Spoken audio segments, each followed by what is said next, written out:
parle cyclisme et Tour de France.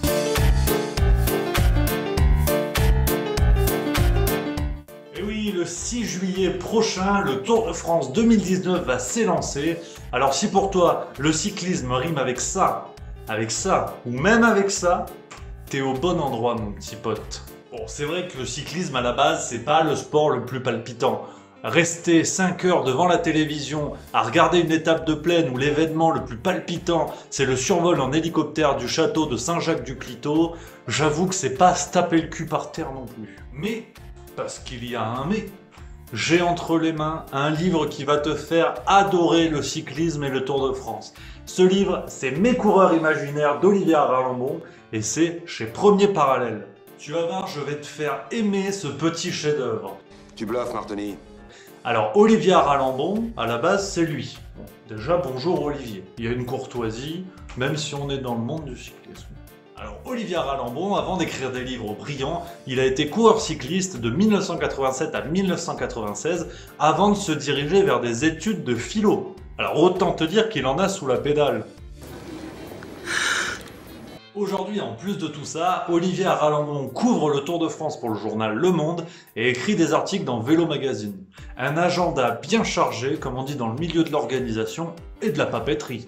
Du côté des librairies, Olivier Aralambon avait sorti en 2017 Le coureur et son ombre, déjà chez Premier Parallèle, et là il revient avec Mes coureurs imaginaires.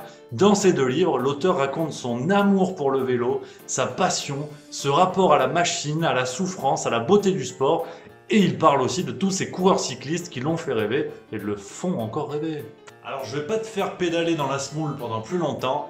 Olivier Aralambon est déjà un très grand auteur. Dans ces deux livres, il y a vraiment un travail littéraire incroyable qui se dégage, un travail sur la langue, et ça nous amène à penser le vélo et le cyclisme différemment. Chaque phrase est soignée, étudiée, disséquée, travaillée et retravaillée, de sorte à donner au lecteur une vraie matière littéraire. Sur la forme, on se régale et sur le fond également, qu'on soit amateur de cyclisme ou pas, c'est d'ailleurs la grande force des livres d'Olivier Aralambon, et c'est pour ça que je vous les propose aujourd'hui, c'est que ces livres se destinent à tous les lecteurs, que vous aimiez le Tour de France ou pas, que vous aimiez l'ambiance Bob Cochonou en bord de route ou pas, c'est un vrai plaisir de lecture, on découvre le cyclisme, on découvre certains des plus grands cyclistes, notamment dans Mes coureurs imaginaires, le nouveau livre d'Olivier Aralambon, et ce plaisir de lecture là, cette curiosité là, avec en plus une langue magnifique, on dit oui. Ah oui, oui, oui, oui, oui, oui, oui.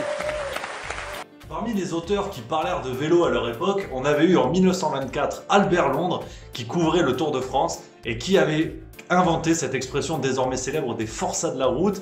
On avait eu en 1949 l'immense auteur italien Dino Buzzati qui couvrait le Giro, le Tour d'Italie, pour ceux qui ne parlent pas italien. Et là encore, qui lui avait offert des véritables chroniques magnifiques et qui restent aujourd'hui dans les annales et qui ont été publiées il y a pas longtemps avec ce livre. Et très clairement, Olivier Aralambon s'inscrit dans la lignée de ces grands auteurs qui nous ont offert avec leurs plumes de très grande qualité des récits incroyables sur le cyclisme jusqu'à nous faire vivre les courses au cœur du peloton. Tu vas voir, fais-moi confiance, c'est un vrai plaisir de lecture. Olivier Aralambon, Mes coureurs imaginaires, tu peux y aller à ce rythme-là. Je pense que tu vas finir à boire l'apéro sur les bords de route en attendant le peloton. Fais-moi confiance. En tout cas, c'est la fin de la vidéo, donc j'espère que ça vous a plu. N'hésitez pas à mettre un commentaire si vous avez des exemples de bons livres sur le vélo, sur le sport, ou sur ma grand-mère, sur qui vous voulez. On se fait plaisir, on partage tout ça en commentaire. Vous pouvez bien sûr vous abonner en cliquant là, et sinon découvrir ma dernière vidéo. C'était une vidéo en direct, en live, sur Christine Angot. Bon, c'est par là. Après, c'est toi qui vois.